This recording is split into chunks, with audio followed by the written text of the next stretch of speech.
Olá a todos, hoje recebemos a Filipa Malofranco. Ela é psicóloga clínica, escritora, mãe e fundadora da sua própria clínica.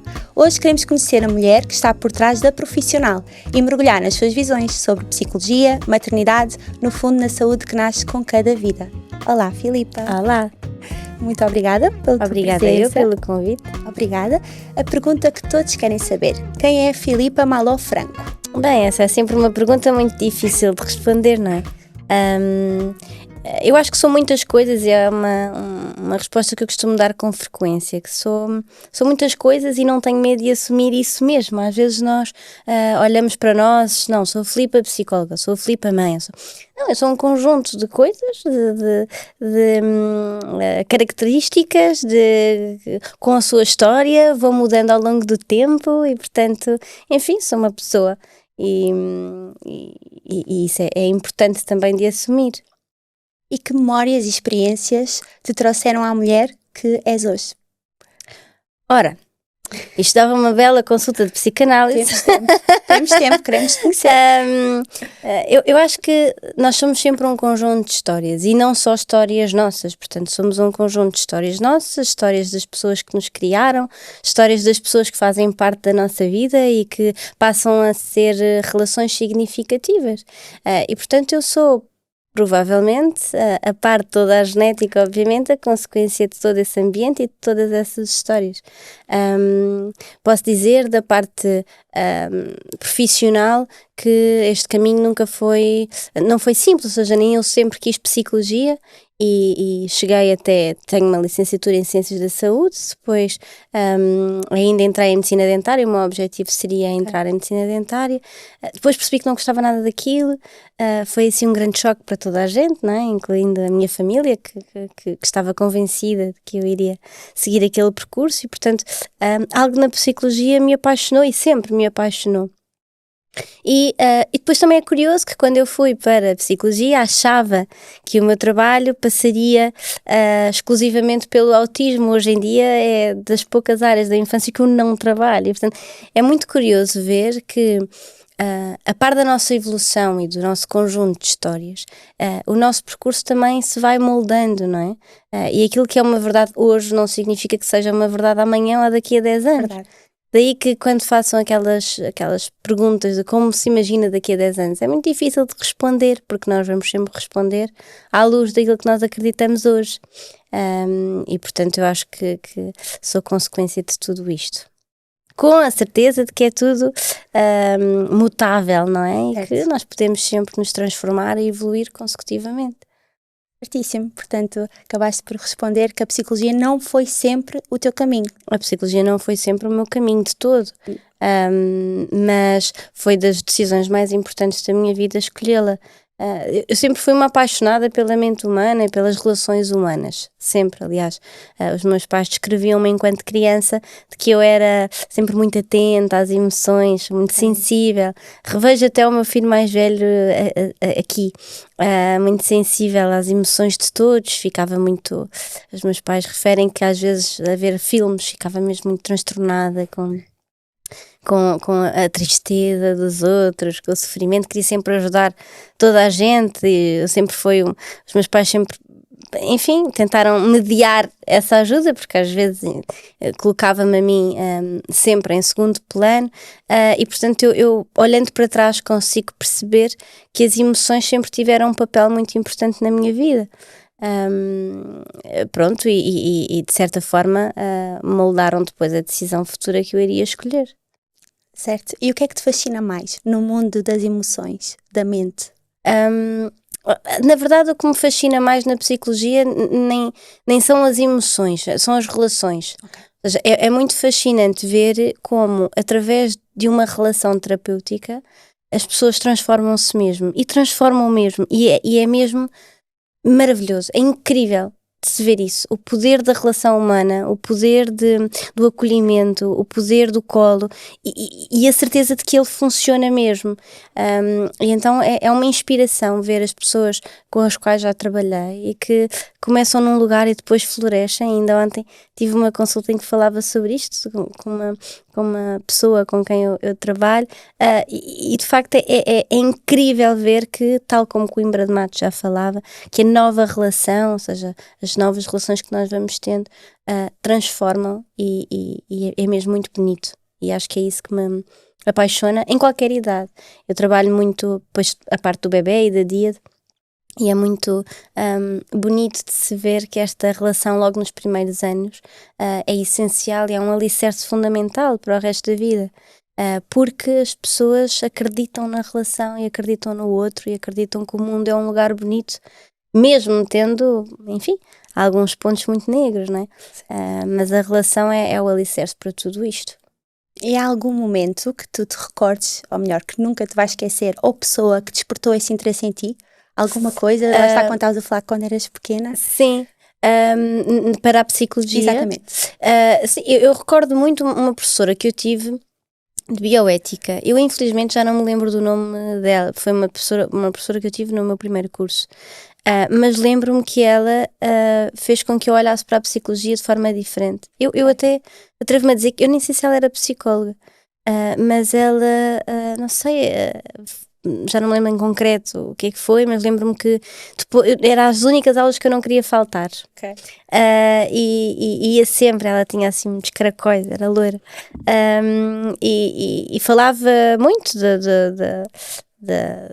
da humanidade, da relação humana, das emoções, e era muito inspiradora. E eu comecei a estudar mais, sempre via estes temas como um hobby, portanto cheguei a ir até algumas jornadas de psicologia, aquelas que dava para eu me inscrever não sendo psicóloga. Cheguei a ir a alguns eventos, lia muito António Damasio e sempre me interessei muito pelos temas, porém eu achei que seria, lá está, um hobby, que seria algo que eu me iria interessar ao longo da vida e que o meu caminho passaria por medicina dentária. Contudo, ninguém me disse que, quando eu disse que queria medicina dentária, eu queria medicina dentária para curar o trauma das crianças pelos dentistas. Aí já estava a aí já era estranho, não é? Mas também ninguém se lembrou de pensar, se calhar o caminho não passa por aqui.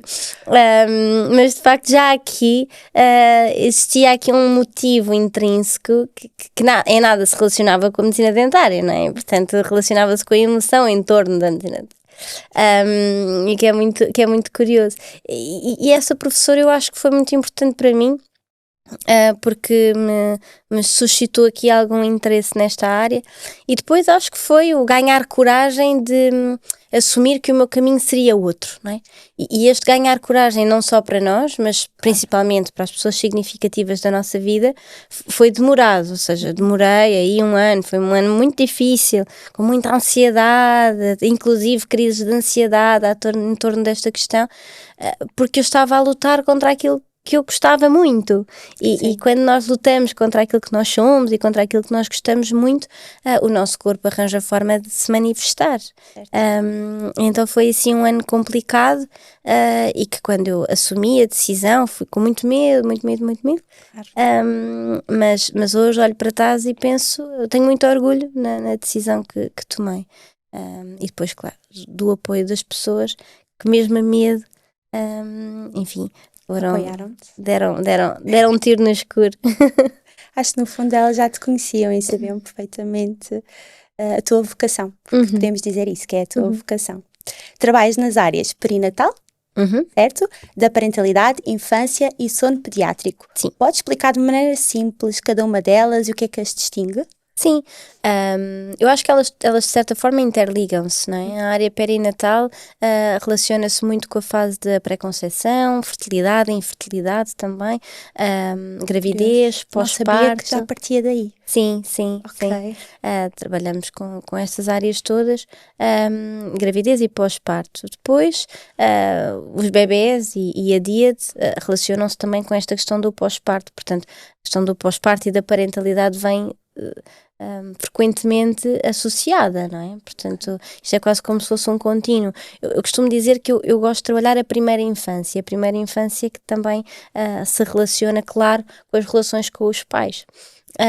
E depois o sono pediátrico acaba por ser uma área muito circunscrita, mas que se interliga com a área perinatal, com a parentalidade, com a primeira infância, porque o sono às vezes coloca-se no sono uma conotação muito comportamental, mas o sono é tudo menos comportamental, ou seja, o sono é um estado em que o bebê, a criança e o adulto também fica muito vulnerável. O adormecer nem sempre é fácil, o estar sujeito a perigos imaginados ou não é? Coloca-nos num lugar muito vulnerável e assustado às vezes. Então o sono do bebê e da criança pequena interliga-se com a área perinatal, porque se interliga com as emoções dos pais. Interliga-se com o desenvolvimento e a primeira infância e a criança, e depois interliga-se com esta particularidade do sono do bebê, que é a relação, que é verdadeiramente aquilo que me apaixona, e a vinculação também, que é outra área apaixonante para mim. E portanto é assim uma área que parece muito simples, mas que quase como se fosse uma teia, e está tudo muito interligado. Todas estas áreas, na verdade, estão todas muito interligadas. A parentalidade também está relacionada com a área perinatal, numa primeira instância, mas depois com a saúde mental dos pais, com o desenvolvimento infantil, com as relações, com a vinculação. Portanto, no fundo, as áreas vão todas tocar nos mesmos temas, não é? Okay. E pronto, e foi um caminho, e estas áreas foram surgindo e são assim que se explicam. Muito bom. É bom saber. Eu não sabia, principalmente a parte do sono, que tinha influência já no perinatal, ou seja, desde que o bebê está na barriga da mãe. Sim, e o sono da mãe tem influência no sono do bebê também. Depois, quando já está cá fora. Sim. E as emoções? Eu diria que aquilo que mais impacta o sono do bebê também é as emoções dos pais. Durante a gravidez também? E no pós-parto. E portanto isso já impacta muito o meu trabalho, muito no sono do bebê. Nem é com o bebê, é com os pais, quando se justifica, a não ser, claro, que se precise de ajustar o bebê, os horários, essas questões, mas muito do trabalho até é às vezes com os pais, ou seja, quando os pais estão muito cansados e tensos e querem adormecer o bebê, é muito frequente. Isso transmite, não é? Claro que sim, é muito frequente chegarem-me à consulta e dizer: o bebê não dorme durante o dia. E se eu vejo que o bebê está com sono, eu adormeço o bebê. E adormeço mesmo. E não é porque eu sou incrível, porque eu não estou estressada com o momento de adormecer.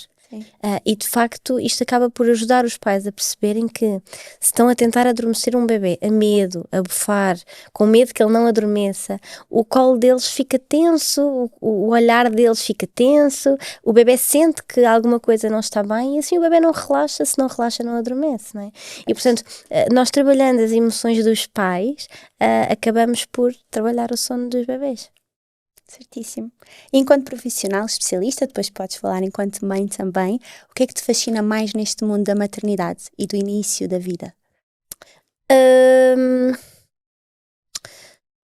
Eu gosto muito da área da vinculação, e acho que a vinculação que nós temos com os nossos filhos se relaciona também com a vinculação que nós tivemos e com os padrões relacionais que fomos construindo ao longo da nossa vida, das nossas histórias, das histórias também dos nossos pais e das histórias dos nossos pais com os pais deles, e portanto há aqui uma pegada geracional importante, e isso talvez me apaixona muito, poder trabalhar tudo isto para ajudar na nova relação que se cria com os filhos, não é? E na área perinatal tudo isto é importante. E talvez, numa palavra, seria vinculação aquilo que mais me apaixona.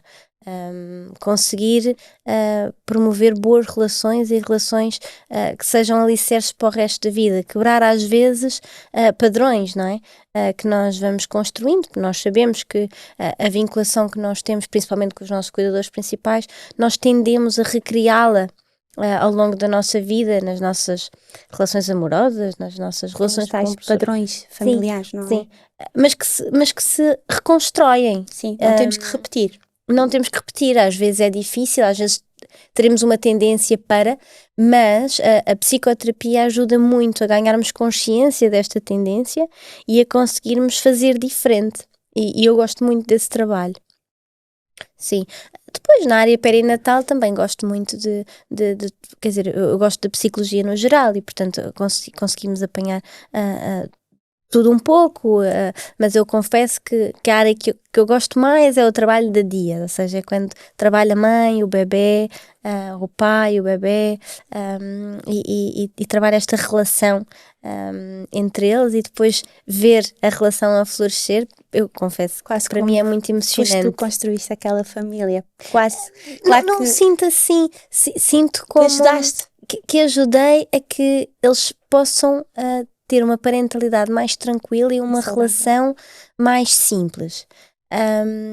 E isso eu fico muito contente. E lá está, já assisti a séries tão bonitas que me mostram que as pessoas, todas elas, mesmo com os seus maus feitios e lados menos bonitos, todas elas têm um lugar muito bonito dentro delas e que o amor cura e isso é muito apaixonante, não é? Perceber que o amor cura e que a relação cura e transforma é muito apaixonante. E nos primeiros tempos, principalmente porque os bebés e as crianças ainda são muito moldáveis e eles nascem apaixonados pelos pais e portanto é muito fácil trabalhar esta relação.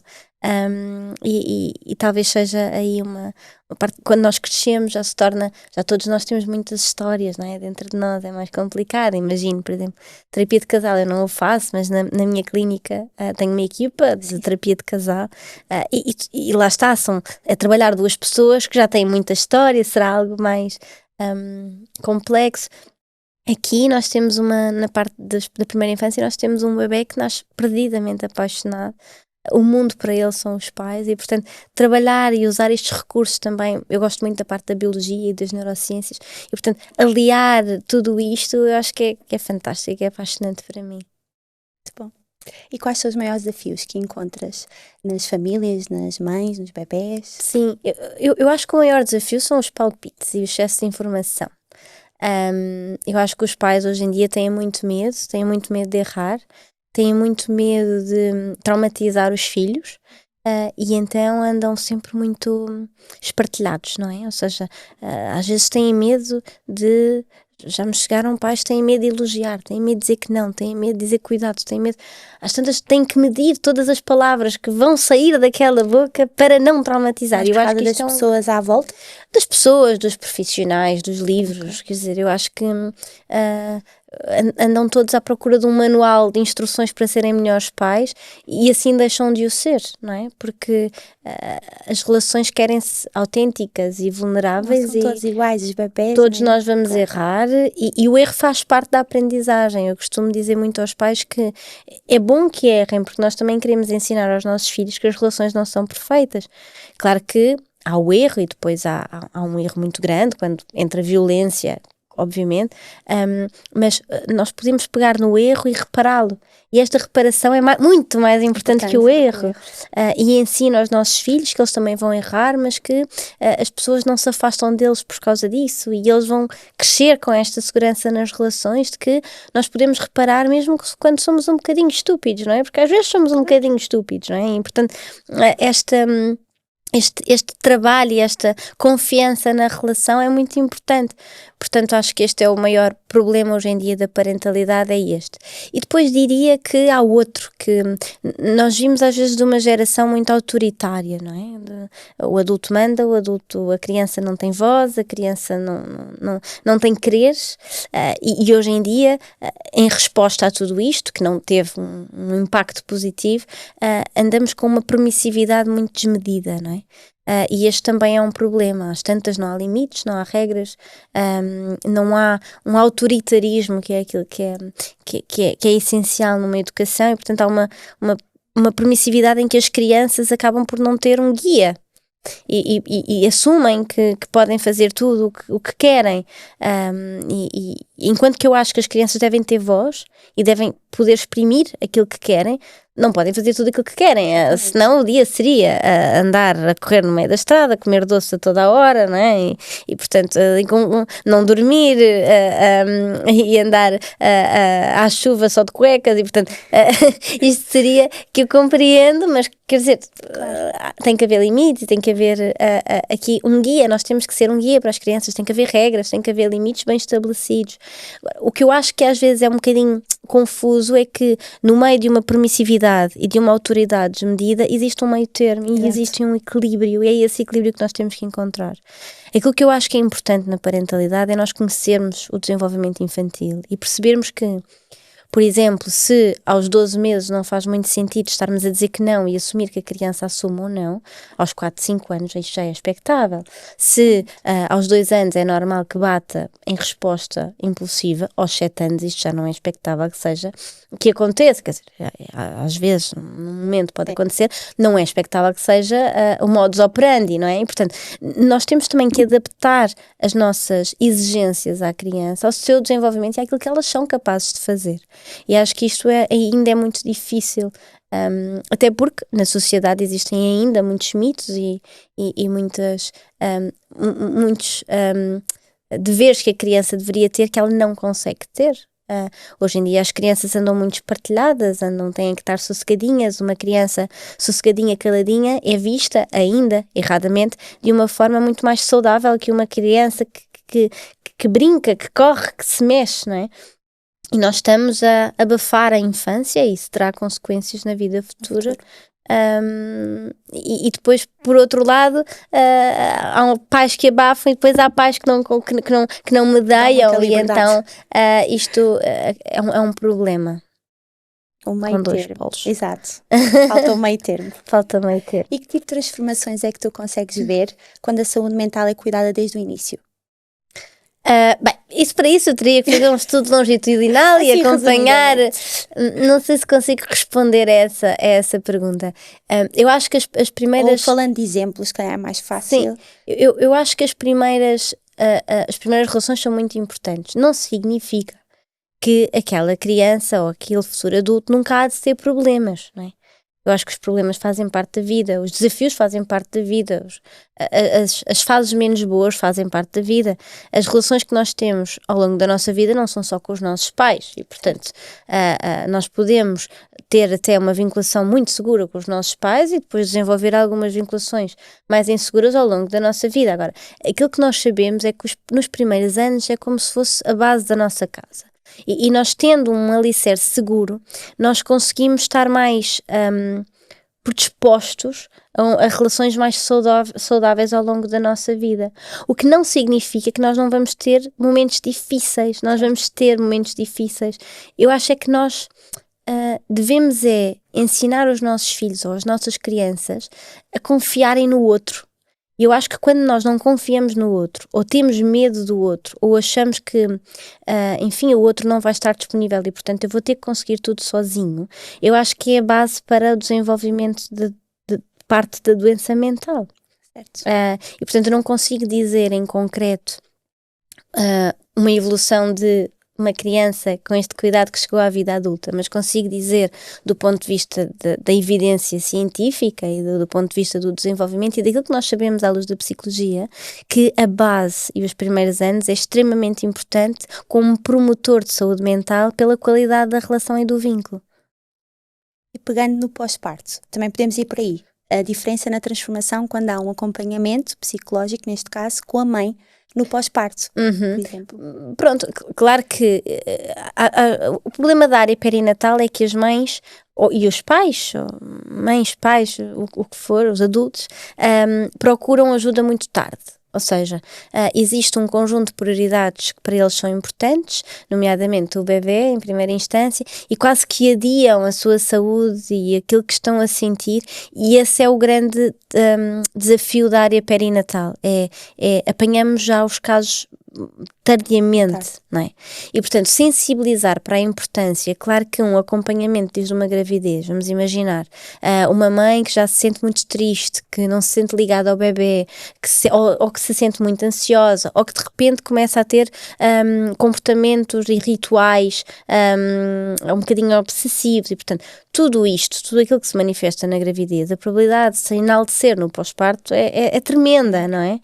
E, portanto, um acompanhamento desde a gravidez, ou às vezes até desde a pré-conceição, quando nós temos aqui algumas questões de padrões de vinculação e tudo mais, claro que terá um impacto no pós-parto. Já acompanhei muitas famílias neste sentido e obviamente que têm um pós-parto, tem um impacto.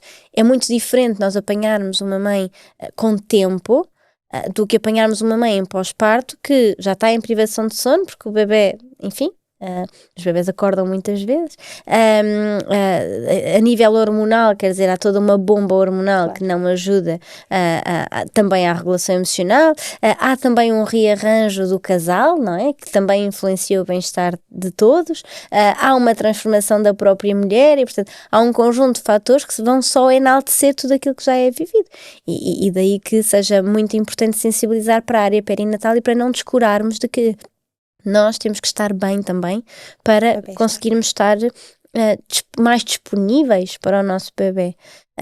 E isto não significa estarmos sempre bem, obviamente, claro. mas bem na sua base, no seu todo, não é? Com os seus dias difíceis, obviamente. E isso nós conseguimos observar muito concretamente. Agora, é um grande desafio porque a saúde mental não é acessível a todos.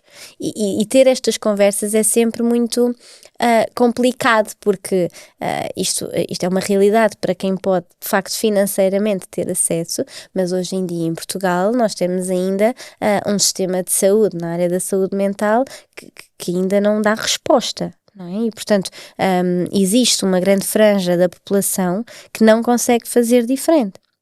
E é muito assustador. Trabalhamos muito para que isto, enfim, evolua, mas é preciso um conjunto de sistemas e de disponibilidades, não é? Governamentais e enfim, do Sistema Nacional de Saúde para que isto de facto evolua ao ponto de nós podermos dar resposta na área perinatal.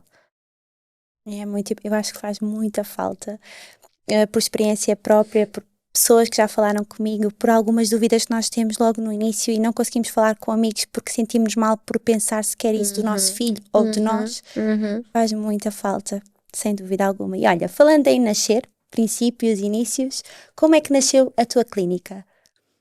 A minha clínica nasceu, acho que de uma forma muito natural, ou seja, eu comecei, enchi a agenda, a minha, e portanto continuava a receber a casa, e portanto eu comecei a falar com alguns colegas em quem confiava, olha, preciso aqui de uma equipa porque já não estou a conseguir.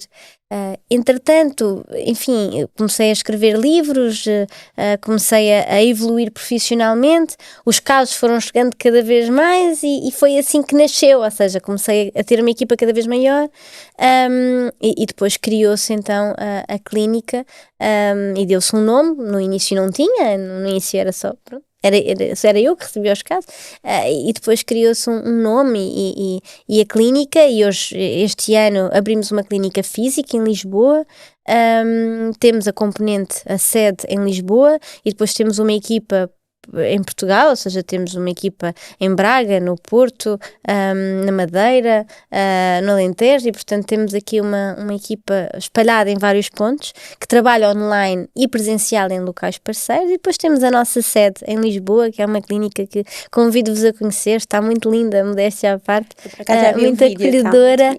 É uma autêntica casa e portanto a nossa ideia com a clínica era que fosse uma casa, parece uma casa. É isso que tu queres que as pessoas sintam? É isso que as pessoas querem que sintam, e tudo é pensado ao pormenor. Nós temos a Mariana que está lá sempre, que tem bolachinhas, tem maçãs, tem todo o cheirinho, ou seja, eu acho que é uma experiência. Cores, eu também senti isso, as cores. Sim, a sala de espera é um sofá, para dar esta sensação de casa, a equipa ser acolhedora e ser uma casa, as pessoas sentirem-se em casa ali.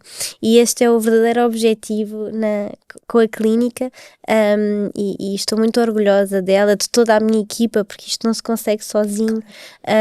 E de facto acho que nós temos trabalhado desde o bebê ao adulto, na clínica temos as valências todas. Tem a tal também terapia de casal? Sim, temos terapia de casal, psicoterapia do adulto, criança, avaliações, trabalhamos também o bebê, consultas do sono, aconselhamentos psicológicos parentais e portanto temos todas as áreas lá, com equipa especializada nas diferentes áreas, obviamente, e acho que de facto é algo que eu tenho muito orgulho em ter construído e claro, em todas as pessoas que fazem parte e em todas as pessoas que nos confiam.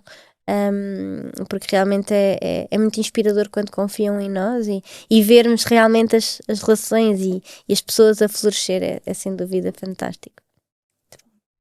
Na área de perinatal e parentalidade, o que é que tu gostavas que as pessoas soubessem que ainda não sabem?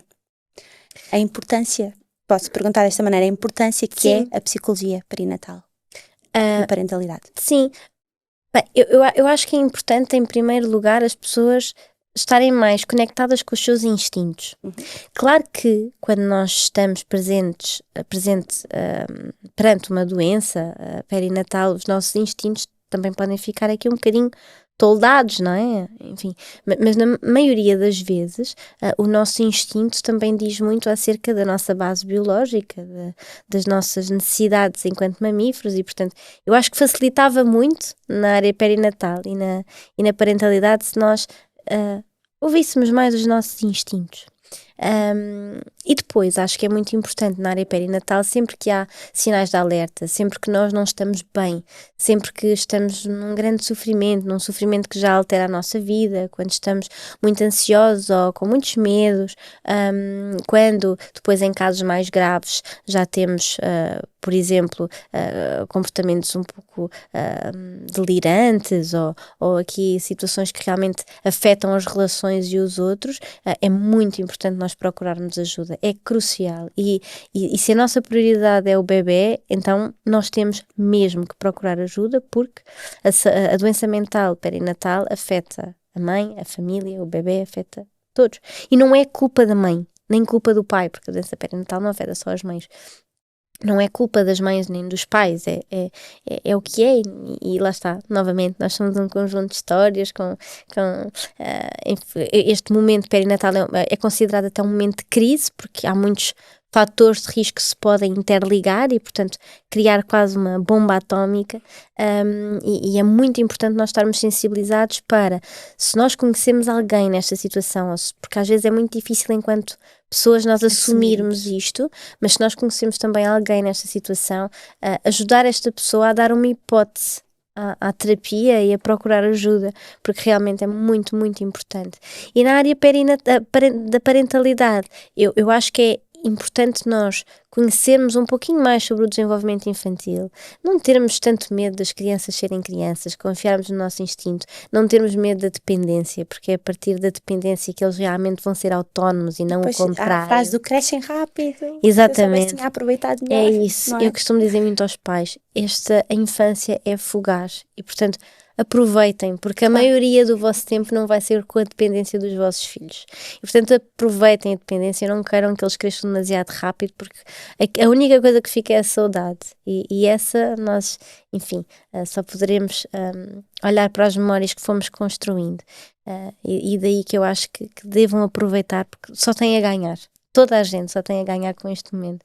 Eu costumo perguntar a pessoas mais velhas, assim por curiosidade, se pudessem mudar alguma coisa na maternidade, qual seria? E eu até ando tentada a fazer um vídeo sobre isso para as redes sociais, porque muitas destas pessoas aquilo que me dizem é aproveitava mais, tinha estado mais tempo com os filhos, tinha dado mais beijinhos, não tinha preocupado tanto com coisas que na verdade não eram tão importantes. Esse vídeo será interessante ver, sim, reunir tudo e vamos ficar a pensar, se calhar vamos aproveitar melhor e valorizar tanto aquilo que... Muito bem. Quais são os maiores mitos, dúvidas e erros nestas áreas?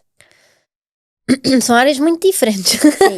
Mas pronto, focando aqui na parentalidade. Na parentalidade, ok. Os principais mitos, aquele que me surge agora é da autonomia. Portanto, ainda se crê que a autonomia tem que ser treinada, que nós não podemos ter bebés e crianças pequenas dependentes, porque senão não vão ser adultos autónomos, que devem dormir sozinhos, desfraldar ao tempo do adulto, quer dizer, tudo isto focado nas necessidades do adulto e não da criança. E eu acho que o maior mito é em torno da dependência e da autonomia. A verdadeira autonomia é aquela que surge do próprio, e portanto ele tem que se sentir seguro para ser verdadeiramente autónomo. E para ele se sentir seguro, ele tem que ter resposta na sua dependência. Isto é uma consequência. Okay. Se nós tiramos a dependência, forçamos a autonomia, eles até podem começar a fazer as coisas sozinhos, mas não vem de um lugar de segurança, vem de um lugar de insegurança. E o que acontece é que eles perdem um bocadinho a crença na relação com o outro.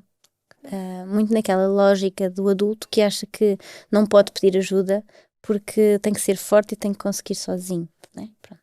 É muito comum na vida adulta, nós trabalhamos esta questão com os adultos que nos chegam. E a verdade é que isto vem de um lugar, e vem de um lugar de que eu não posso pedir ajuda, porque não me vão ajudar como eu preciso. Então eu vou ter que encontrar recursos dentro de mim para conseguir resolver o problema. E isso cria uma base de insegurança na relação com o outro. E a autonomia é uma falsa autonomia, porque a verdade é que as pessoas estão com muito medo e depois ficam muito ansiosas, têm crise de ansiedade, têm baixa autoestima, não é? E portanto nós conseguimos relacionar muitos conceitos depois com esta autonomia um pouquinho forçada. E o maior mito e aquilo que nós sabemos do ponto de vista do desenvolvimento é que se nós não tivermos medo da dependência e se nós respondermos aos nossos filhos como eles precisam, eles vão criando segurança e vão conseguindo explorar e depois vão eles próprios querer fazer as coisas sozinhos e depois vão eles próprios ser verdadeiramente autónomos, sabendo que podem sempre voltar ao colo de quem gostam. E esta certeza, se acompanhar ao longo da vida, eu acho que vai proporcionar muito mais saúde mental. Como é que um pequeno pormenor para muitos altera tanto na vida no futuro, não é? Nós queremos que sim. Nós queremos forçar, dorme na tua cama, tens que dormir na tua cama e depois na vida adulta vai criar esse sentimento que há tanto em nós. Nós não podemos correlacionar as coisas de uma forma tão direta, mas pensando de uma forma global, daquilo que nós sabemos sobre as relações, sobre o desenvolvimento infantil, sobre a vinculação, sobre a relação humana, nós conseguimos hipotizar que realmente há estas relações que estão relacionadas, não é? Estas questões que estão relacionadas. E de facto, esta questão da autonomia também, nós vemos muito uma criança, erradamente, que uma criança será mais autónoma quando desfralda mais cedo, dorme sozinha, brinca sozinha, não pede ajuda, ou não, enfim, consegue resolver os problemas todos sozinha. E a visão da sociedade, esta é uma criança muito autónoma. Quando na verdade, se calhar, e eu vejo crianças mais velhas que me dizem, Filipa, eu passo a noite acordado, mas não peço ajuda porque eu sei que não posso ir para a cama dos meus pais. Quer dizer, isto não é autonomia. Isto é medo, não é? E portanto é muito diferente a nossa ideia da autonomia. Eu acho que está um bocadinho errada. Para mim, uma criança é muito mais autónoma quando consegue olhar para as suas emoções, consegue pensar em problemas, em como pode resolver os problemas, mesmo que seja com a ajuda do adulto. Nós, adultos, também... adultos podemos precisar de ajuda. Aliás, devemos precisar de ajuda. E quer dizer, quando nós adultos precisamos de falar com alguém, precisamos de um abraço, quando estamos tristes... nós nunca achamos que isto é falta de autonomia. E era tão mais fácil se pudéssemos dizer preciso de um abraço. Exatamente. É? Quando nós adultos queremos dormir com os nossos companheiros, isto não é considerado falta de autonomia, não. Mas com as crianças é. As crianças querem dormir com o adulto, são consideradas dependentes e nós adultos que dormimos em conjunto somos considerados apaixonados. Mesmo. E é um bocadinho confuso isto, não é? sendo que a nossa base biológica é que possamos dormir todos juntos, porque somos mamíferos, os mamíferos dormem todos uns com os outros, a antropologia já diz isto. E portanto, isto só com o dormir, acho que isto se relacionou depois com muitos outros temas, mas para mim, uma criança que consegue resolver os problemas, consegue, que não tem medo de falar com o adulto, de pedir ajuda quando precisa, de dizer aquilo que sente, de explorar, uma criança que explora, que brinca, que não tem medo de brincar, que brinca ou faz de conta, que imagina, que é criativa, é muito mais autónoma que uma criança que cumpre todos estes critérios do adulto, muito submissa e controladinha. A segunda criança é muito mais saudável. Interessante, estou a aprender imenso com esta conversa. E o que é para ti o verdadeiro papel da psicologia para formar então uma família conectada e saudável? Eu acho que a psicologia não está nesse lugar de formar. Ok. Eu acho que a psicologia está no lugar de Construir? ajudar a pensar. Okay. Não, acho que a construção advém da própria família. Ok. Eu acho que esse é que é um problema. É quando nós colocamos no outro e na psicologia ou numa pessoa o poder de construir algo nosso. A psicologia não está aí, eu acredito. Eu acho que a psicologia está só aqui num lugar de mediar sentimentos, comportamentos, pensamentos, de ajudar a pensar, de promover o pensamento, de promover a opinião crítica, de promover a conexão com aquilo que se está a sentir, de ajudar a traduzir.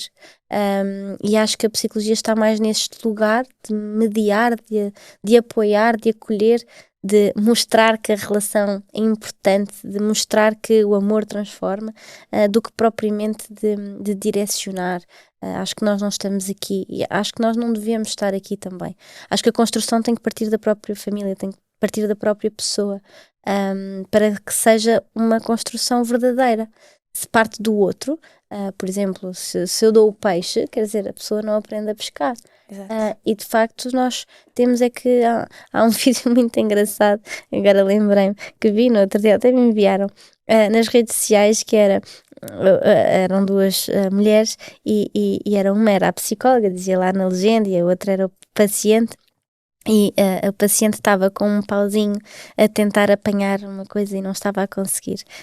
E a psicóloga ajuda ali consegue tirar o coisinho e depois volta a mandar e dá outro sozinha. Pauzinho para ela fazer. E realmente isto é muito incrível, de que a psicologia não tem o papel de construir, de entidade, de que os psicólogos sabem mais. Não, eu costumo dizer aos pais, o maior especialista do vosso bebê são vocês. Eu só vos ajudo aqui, mediante as minhas capacidades. Eu também vou errar muito, obviamente, né? Mas mediante as minhas capacidades de ajudar a compreender à luz de algum conhecimento que eu possa ter, mas o maior especialista são eles. Ninguém conhece melhor os bebés do que os próprios pais, não é? E portanto é muito agora, às vezes os medos, as angústias, as frustrações toldam um bocadinho a nossa capacidade de sentir o outro, e aqui talvez a psicologia ajude. Ajuda a arranjar também um equilíbrio entre as emoções, neste caso da família toda, não é? Do pai, ajuda da mãe. A compreender. A compreender, a traduzir, ajuda lá está, a mediar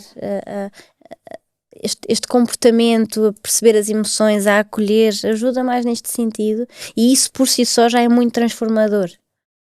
Agora, o trabalho será sempre das famílias. As escolhas serão sempre das famílias. E eu acho que aqui o problema, às vezes, é nós colocarmos nos profissionais de saúde o direito de poderem dizer o que é melhor para as famílias, e nenhum profissional de saúde tem este direito. Nós podemos olhar e perceber o que é que as famílias desejam e porquê que o desejam e o que é que imaginam. Nós não podemos dizer façam assim que assim é melhor. Olha, uma marca que está bem alinhada com saúde, propósito, equilíbrio e famílias também é a Voa. E vamos perguntar, como é que conheceste a marca Voa? Eu conheci a marca Voa quando eu estava grávida do meu primeiro filho, portanto já foi há algum tempo. E realmente até foi depois de uma reportagem sobre as águas e sobre, enfim, que as águas talvez estejam mais intoxicadas do que nós acharíamos e que às vezes é muito difícil de controlar, não é? E eu lembro-me de ficar um bocadinho angustiada com aquilo, eu estava grávida, e de ficar um bocadinho angustiada com aquilo porque ia ter um bebê que ia beber água e portanto comecei a pensar essas coisas. E tu própria já bebias água grávida? Exatamente, e foi aí que pensei, comecei a pesquisar e encontrei a VOA e foi aí que entrei depois em contacto com a VOA e que de facto fui percebendo e é muito, e depois quando provei a água de facto é diferente, é muito mais leve, não tem sabor, é boa, não é? Nós bebemos e notamos diferença. Eu lembro que na altura nós até fizemos a experiência com o Jonas, que é o meu cão, e ele também notava a experiência, a diferença, e é muito interessante de ver isso. E portanto a VOA tem feito parte da nossa família já há alguns anos e portanto nós temos lá a água e faz diferença. Nós sabemos que a água é extremamente importante para nós e para o nosso bem-estar, para a nossa saúde geral, não é? E mesmo para a saúde mental, porque nós precisamos estar bem hidratados, também a alimentação saudável, exercício físico, enfim, e portanto acho que é muito importante nós sabermos o que estamos a beber, não é? Nós próprios às vezes sentimos, quando bebemos a água da torneira, às vezes as águas têm sabores diferentes e sabemos que há águas com mais calcário, com mais isto, com mais aquilo, e sem entrar num extremismo ou sem entrar numa obsessão, obviamente, de facto, acho que faz diferença a qualidade da água que nós bebemos. E depois também é muito mais sustentável, não é? Porque existem ainda muitas famílias que compram garrafões, para além de vir dentro de um plástico, é muito mais sustentável, financeiramente também há um retorno muito interessante, não é? Quando nós temos a máquina, quer dizer, eu já tenho aquela máquina há anos e só tenho que mudar os filtros porque aquilo funciona, portanto é um investimento, foi naquele ano, depois, e realmente acho que faz toda a diferença. E que importância tem a água na tua vida como mulher, como profissional de saúde, como mãe? Eu acho que a água, e nós enquanto seres humanos, não é? Nós sabemos que quando nós estamos desidratados ou não bebemos água, isso tem um impacto no corpo, tem um impacto na mente, tem um impacto às vezes até em alguns sintomas físicos, não é? E portanto a água acaba por ter aqui uma importância muito grande. Eu confesso que sou daquelas pessoas que tenho que me obrigar a beber água, sou daquelas pessoas que se esquece facilmente de beber água, e estava aqui a pensar que sempre que eu passo na cozinha, olho para a máquina, vai um copo de água. É mais fácil, não é? É mais fácil, vai um copo de água, porque eu sou aquela pessoa que facilmente se esquece de beber água, e noto que quando estou hidratada, estou muito mais serena, estou muito mais concentrada, estou muito mais até com energia, não é? E noto muita diferença do que aqueles dias mais corridos que às vezes não estou em casa e acabo por beber menos água, e noto muita diferença com a água. E depois tenho um marido na área da saúde que é nutricionista e também a personal trainer e portanto ele está sempre com a sua água, fala sempre da importância de beber água, está sempre, e portanto tenho ali um polícia da água ao meu lado, e realmente é muito importante. Acreditas que há uma água emocional? Eu acho que a água sendo essencial à nossa vida, e não havendo a parte emocional e a parte física, nós somos um conjunto, eu acho que a água terá um impacto naquilo que nós, na forma como nós nos sentimos, não é? Nós sabemos que muitas das vezes estamos mais cansados ou com dor de cabeça e às vezes é desidratação, é falta de água, e claro que isso pode ter um impacto emocional também. E portanto acredito que a hidratação é a base para nós estarmos. Nós podemos aguentar sem comer, não podemos aguentar sem beber, não é? E portanto a água é sem dúvida importante e a qualidade dela também. E garantir isso é um sossego, principalmente também para os meus filhos, não é? Filipa, muito obrigada. Obrigada. Para mim foi muito esclarecedora esta conversa, foi muito bom ouvir, foi muito bom conhecer-te. Acompanhe estas e outras conversas no nosso site da VOA ou no Instagram VOA. Filipa, uma última pergunta. Se a tua vida fosse um copo de água, como é que a descreverias hoje? Esta... Lembrei-me até de uma conversa que tive com uma amiga a semana passada em que ela foi curioso porque estava muito trânsito na ponte 25 de Abril e o meu primeiro pensamento foi ainda bem que nós passámos aqui porque deu para ver que temos trânsito e vamos pela Baixa da Gama. E ele olhou para mim e disse, eu só pensei aqui, olhei para isto e pensei, um palavrão, meu Deus, que seca, vamos ter que atravessar Lisboa. Tu vês sempre o copo meio cheio. Não sei se concordo com ela que vejo sempre o copo meio cheio, acho que não vejo sempre, mas de facto tento ver as coisas um copo meio cheio. Portanto, eu acho que o meu copo seria meio cheio e sabendo que há sempre dificuldades, mas que nós podemos sempre ver um outro lado na vida. Perfeito, obrigada.